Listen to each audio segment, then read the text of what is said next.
This is Mr. Green, and this is another in the series of videos for Algebra 2. We are moving forward in this course. We're into Unit 2. So you should be working on completing everything in Unit 1. If you don't have Unit 1 completed, you should be working on that right now, trying to get that completed, including the Part 1 and Part 2 test, okay? So, due dates. After 28 days, I lock things down, and they cannot be reopened. So do not let yourself get caught with getting a 0 in your grade book permanently. You need to make certain you get it completed, okay? So what are we looking at right now? We're looking at exponents and logarithms in Unit 2, okay? We're going to use exponential properties to simplify exponential expressions and simplify products of powers and powers of products and simplify quotients and powers of quotients. So it's just a whole bunch of dealing with the exponents, okay? So, just a couple things. A 0 exponent. If you got something raised to the 0th power, it means it's 1. Doesn't matter what number it is. I can raise 9,763,243,289 to the 0th power, and it'll equal 1. It is an easy thing to remember. If I ever want something to equal 1, I just got to raise everything else to the 0th power, and it does it. So it's really easy. It's something that you just need to remember. 0 power means 1, okay? Now, negative exponents. Negative exponents means that it is 1 over the thing that you're raising to the same power. So if you raise something to the negative 2 power, that means you're raising it to the 1 over that item squared. 1 over the item squared. So it is something that's really easy to do. You just put 1 over it and get rid of the negative sign. I don't like dealing with negatives anyway. Get rid of them that way. The product powers. If we're multiplying two things with exponents together, they have the same base, you add their exponents. So a to the mth times a to the nth, you just add m and n, and you get a to the m plus n. If you're doing a power where you're raising two things to these different exponents, let's see here if I can point to this one here, a times b to the nth power, that's the same as saying a to the nth and b to the nth. These two are really easy to do. The quotient powers, if I'm dividing, I'm subtracting. And if I've got something that I've got being divided, both of them are being raised to that same power. Okay? So, it says let a be a real number and m and n be integers. If I've got a to the mth raised to the nth power, I multiply the m times the n and get the product. And that's what I'm raising a to. So, several little rules here. The 0 power, the negative exponent power, the product power where I'm adding the two exponents together when I'm multiplying, the product power when I've got two things being multiplied raised to a power, I've got them both raised to that power. The power of quotients, when I'm raising a quotient to a power, everything in there is raised to that same power. And when I'm dividing by two things that are an item that's raised to two different powers, I'm subtracting the exponents to get that. And then when I'm raising something raised to a power to another power, I multiply the m times the n. Let's try a few of these and see if we can understand how they work. Okay? So looking at this first one, I've got a. See how it's both a in both these situations? I'm dividing. So what am I going to be doing here? I'm going to say a to the 8 minus a negative 2. Why did I minus? Because I would subtract. Even though it's a negative 2 down here, I would still subtract it. So two negatives in a row make a positive. That's going to be equal to a to the 10th power. Okay? Looking at this one, I've got all of this squared and all of this to the 4th power. Guess what? All I've got to do is say that is 4 squared a squared b squared divided by 2 to the 4th power, a to the 4th power, b to the 4th power. Well, 4 squared is 16, and 2 to the 4th power is 2, 4, 8, 16. Those are the same thing. That goes to 1. Okay? And I've got a squared and a to the 4th. Actually, what I'm going to wind up with is one is this 2 goes into that 4, leaving me with the 2. So what I'll wind up with is just a squared on the bottom. And that goes into that one. I'll wind up with a b squared on the bottom. So what I wind up with is 1 over a squared b squared. I'm doing these kind of fast, but you can go back and watch this recording if you need to. This one, since this is being raised to a negative fifth, I know that's 1 over this. So what I'm going to do is I'm going to raise to the 5th power. So I'm going to just go ahead and do that negative first, okay? So that'd be 3 to the 5th, p to the 5th, q to the 5th, times p to the 3rd, q to the 3rd. So what have I got left? I've got 1 over. Well, the 3 to the 5th ain't going to change anything, so that's going to be 3 to the 5th. Okay? I could actually multiply that out, but I'm going to leave it alone like that. P to the 5th and p to the 3rd add together, giving me p to the 8th. And q to the 5th and q to the 3rd multiply together, giving me q to the 8th. See how they're being multiplied together? I just added their exponents in that situation. Here I've got two things being multiplied. Same thing, 1/4 and 1/4. One's a negative exponent, one's a positive, but I would be adding these together. So this is going to be equal to 1/4 raised to the negative 9 plus 8. So this is equal to 1/4 raised to the negative 1 power. Well, negative 1 means I take the inverse of it, so it's going to be 4 over 1 raised to the 1st power, or 4. Doing this one up here, same powers, 3 and 3, I'm going to have 3 to the negative 9 plus 12. 9 plus 12 is negative 3, or it's 3, so it's going to be negative 9 plus 12 gives me a 3, so it'd be 3 to the 3rd power, that's 3, 9, 27.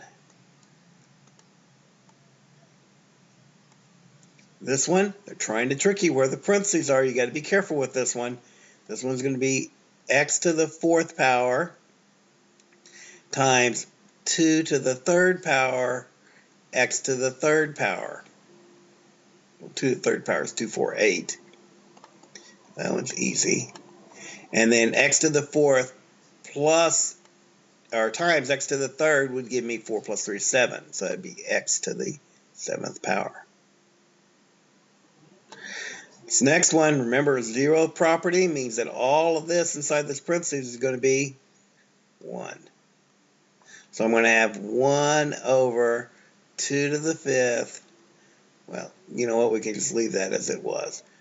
2yz to the 5th power.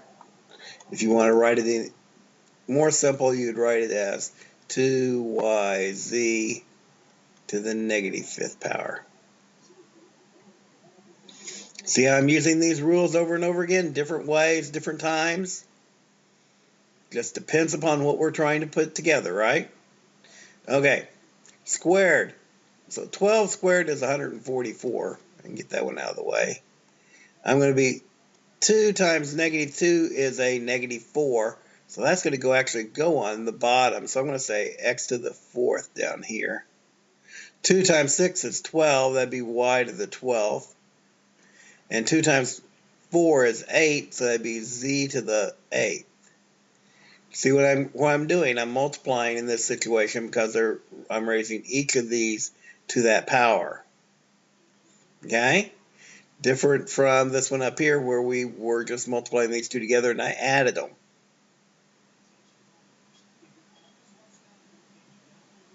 Right?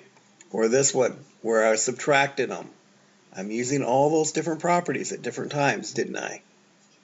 Okay, moving forward. Once you get those down, then what you've got is for any positive m and n, where n is 0, you can rewrite a something written as b to the m over n as b to the m, with the n being the root of that power. It just is easier to see this one than it is for me to explain it. In this situation, the 10, we're going to say that's 10 to the 5th power, because the 5 is on the top, and then I'm going to take the 4th root of it. That means some number multiplied times itself 4 times will equal that number. Okay? Another example here, -3 is the base number. It's being squared, right? And we're going to take the 3rd root of that number. In this situation, I'm going to multiply the 3, I'm going to multiply that in there, and I'm going to get 2 to the 3 over 6. Well, that reduces 2 to the 1 over 2, and so this is going to be the square root of 2. If I want to go the other way around, I've got 6 cubed to the 4th power, or 4th root, so that would be 6 cubed to the 4th root. Easy to do. Remember, this will be the denominator, this will be the numerator, so this is going to be -2 to the 3rd power divided by, what was that?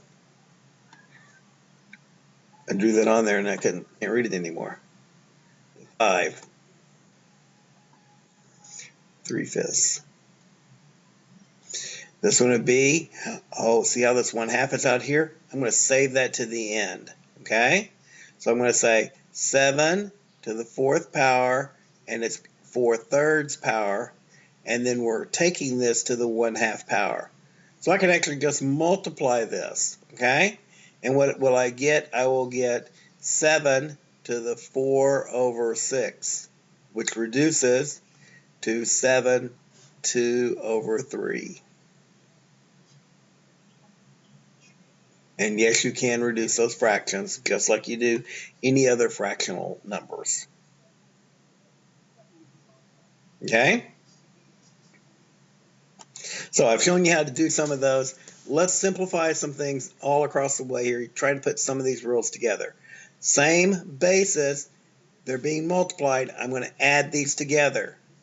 4 to the 1/2 plus 3/2 equals 4 to the 4/2, which is 4 squared, which is equal to 16. Okay? Same basis, I've got 8 to the 1st minus 1/3, which is equal to 8 to the 2 over 3. Taking this 1/2 times each one of these in here, that's going to be 16 to the 1/4. A to the 1/2, 2 times 1/2 is 1, and B to the -2 times 1/2, which is 1.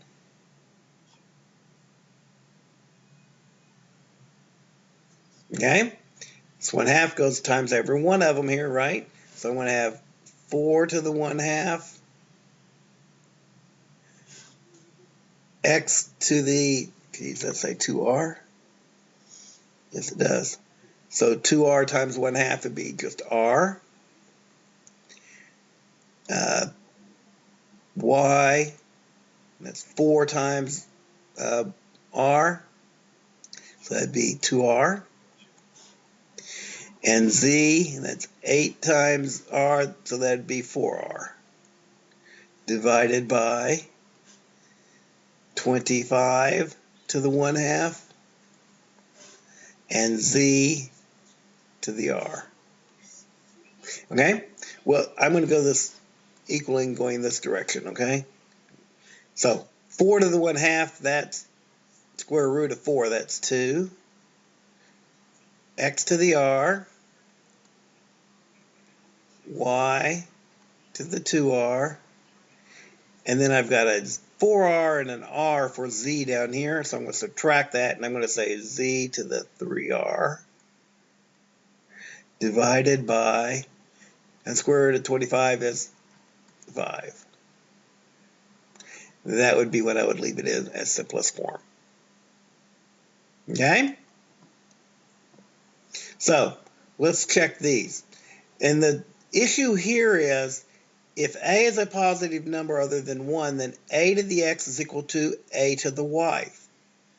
Okay? So if I'm looking at this, I want to make certain I get my bases the same. So if I'm looking at 8 here, and I'm looking at 4, you know what? I'm going to write this as 2 to the 2x is equal to 2 cubed.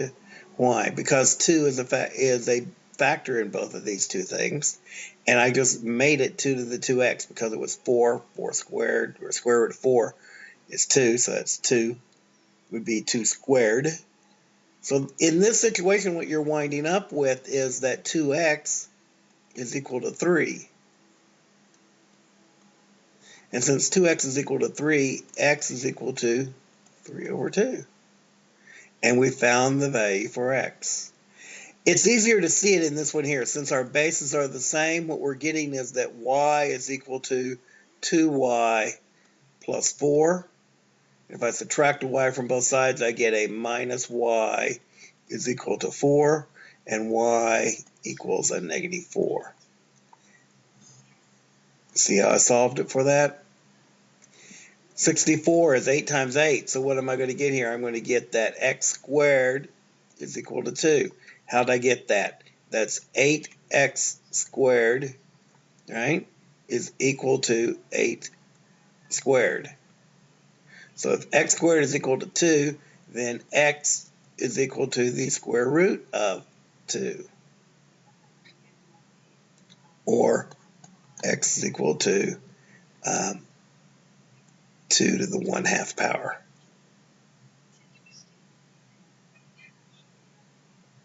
Cool? Okay. So, move forward here.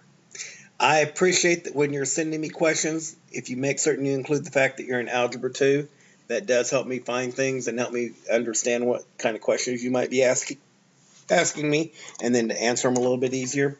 Don't forget, I have tutoring on Tuesday, Wednesday, and Thursdays from 3 to 4. You're welcome to come and ask any questions you want. Try to get answers. I want to make certain you're understanding this stuff. It's going to do nothing but get a little bit more complicated as we go along.